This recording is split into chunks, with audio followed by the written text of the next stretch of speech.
ओम गंग गणपतये नमो नमः। संक्षिप्त शिव पुराण वायु संहिता उत्तरखंड अध्याय 24 भाग 2 शिव पूजन की विधि। तदंतर पाद आचमन अर्ध स्नादि वस्त्र देगोपित गंध पुष्प धूप दीप नैवेद्य तथा तांबुल देकर शिव और शिवा को शयन कराएं और उपयुक्त रूप से आसन और मूर्ति की कल्पना करके मूल मंत्र अन्य ईशान आदि ब्रह्म मंत्रों द्वारा सकलीकरण की क्रिया करके देवी पार्वती से परम कारण शिव का आह्वान करें। भगवान शिव की अंग कांति का शुद्ध स्फटिक के समान उज्ज्वल है। वे निश्चल अविनाशी समस्त लोकों के परम कारण सर्वलोक स्वरूप सबके बाहर भीतर विद्यमान सर्वव्यापी अनु से अनु और महान से भी महान है। भक्तों को न्यास दर्शन देते हैं। सबके ईश्वर अव्यय हैं। ब्रह्मा इंद्र विष्णु और रुद्र आदि देवता के लिए वह गोचर है। संपूर्ण वेदों के सार तत्व हैं। विद्वानों के भी दृष्टि पथ में नहीं आते। आदि मंत्र और अंत से रहित हैं। भावरोग से ग्रस्त प्राणियों के लिए औषध रूप हैं। शिव तत्व के रूप में विख्यात है और सबका कल्याण करने के लिए जगत में सुस्थिर शिवलिंग के रूप में विद्यमान है।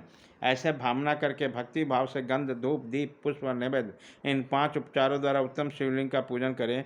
परमात्मा महेश्वर शिव को लिंगमय मूर्ति के स्नान काल में जय जयकार आदि का शब्द मंगल पाठ करें। पंचगव्य घी दूध दही मधु और शंकरा के साथ फल मूल के साथ तत्व से तिल सरसों और सत्तू के उपटन से जौ आदि उत्तम बीजों से उड़द आदि के चूर्णों से आटा आदि के आलेपन करके गर्म जल से शिवलिंग को नहलाएं। लेप और गंधप के निवारण करने के लिए बिल्व पत्र आदि से रगड़ें। फिर जल से नहलाकर चक्रवर्ती सम्राट के लिए उपयोगी उपचारों से अर्थात सुगंधित तेल फुलेल द्वारा सेवा करें।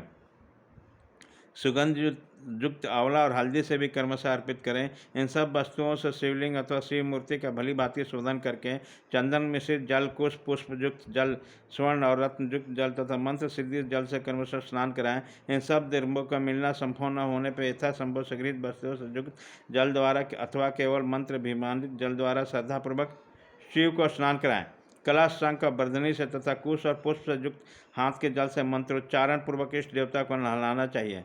पवमान युक्त रुद्र सूक्त नील रुद्र सूक्त त्वरित मंत्र लिंग सूक्त आदि सूक्त अथर्वशीर्ष ऋग्वेद सामवेद तथा शिव संबंधी ईशान आदि पंच ब्रह्मंत्र शिव मंत्र तथा प्रणव से देव देवेश्वर शिव का स्नान कराएं। जैसे महादेव जी का स्नान कराए उसी तरह महादेवी पार्वती को भी स्नान कराना चाहिए। इन दोनों में कोई अंतर नहीं क्योंकि दोनों सर्वथा समान है। पहले महादेव जी के उद्देश्य से स्नान आदि क्रिया करके फिर देवी के लिए उन्हीं से देवादिदेव के आदेश से सब कुछ करें। अर्धनारीश्वर की पूजा करनी हो तो उसमें पूर्वा पर विचार नहीं है, अतः उसके साथ महादेव और महादेवी की साथ साथ पूजा होती है। शिवलिंग में या अन्य मूर्ति आदि में नारीश्वर की भावना का सभी उपचारों का शिव और शिवा के लिए एक साथ ही उपयोग होता है। पवित्र सुगंधित जल से शिवलिंग का अभिषेक करके उस वस्त्र से पोछें, फिर नूतन वस्त्र गोपीत चढ़ाएं।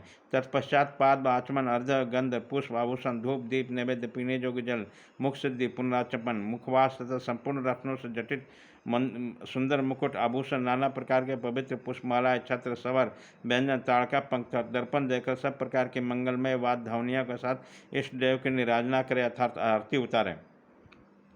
इस तरह गीत और नृत्य आदि के साथ जय जयकार भी होना चाहिए। सोने चांदी तांबा अथवा मिट्टी के सुंदर पात्र में कमल आदि के शोभायमान फूल रखें।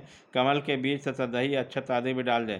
त्रिशूल शंख के 2 कमल नंदावर्त नामक शंख अभिषेक सूखे गोबर की आग श्रीवत्स स्वास्तिक मंत्र ब्रज तथा अग्नि आदि से चिन्हित पात्रों में 8 दीपक रखें। ये 8 दिशा में रहें। एक 9वां दीपक मध्य भाग में रहें। इन 9 दीपकों में वामा आदि 9 शक्तियों का पूजन करें। फिर कवच मंत्र से आच्छादन और अस्त्र मंत्र द्वारा सब ओर से संरक्षण करके धेनु मुद्रा दिखाकर दोनों हाथों से पात्र को ऊपर उठाएं अतः पात्रों में क्रमशः 5 दीप रखें। 4 को चारों कोनों में एक को बीच में स्थापित करें। तत्पश्चात उस पात्र को उठाकर शिवलिंग या शिव मूर्ति आदि के क्रमशः 3 बार प्रदक्षिण क्रम में घुमाएं। मूल मंत्र का उच्चारण करता रहें। तदंतर मस्तक पर अर्घ्य और सुगंधित भस्म चढ़ाएं। फिर पुष्पांजलि देकर उपहार निवेदन करें। इसके बाद जल देकर आचमन कराएं। फिर सुगंधित द्रव्यों से युक्त 5 तांबुल भेंट करें। तत्पश्चात प्रोक्षणीय पदार्थों का प्रोक्षण करके नृत्य गीत का आयोजन करें। लिंग या मूर्ति आदि में शिव तथा पार्वती का चिंतन करते हुए यथाशक्ति शिव मंत्र का जप करें। जप के पश्चात प्रदक्षिणा नमस्कार स्तुति पात्र आत्मसमर्पण और कार्य का विनयपूर्वक विज्ञापन करें। फिर अर्घ्य और पुष्पांजलि देकर विधिवत मुद्रा बांधकर इष्ट देव से त्रुटियों के लिए क्षमा प्रार्थना करें। तत्पश्चात मूर्ति सहित देवता का विसर्जन करके अपने हृदय में उनका चिंतन करें। पाद से लेकर मुखवास पर्यंत पूजन करना चाहिए। उसमें अर्घ आदि से पूजन आरंभ करना चाहिए। या अधिक संकट की स्थिति में प्रेम पूर्वक केवल फूल मात्र ही चढ़ा देना चाहिए।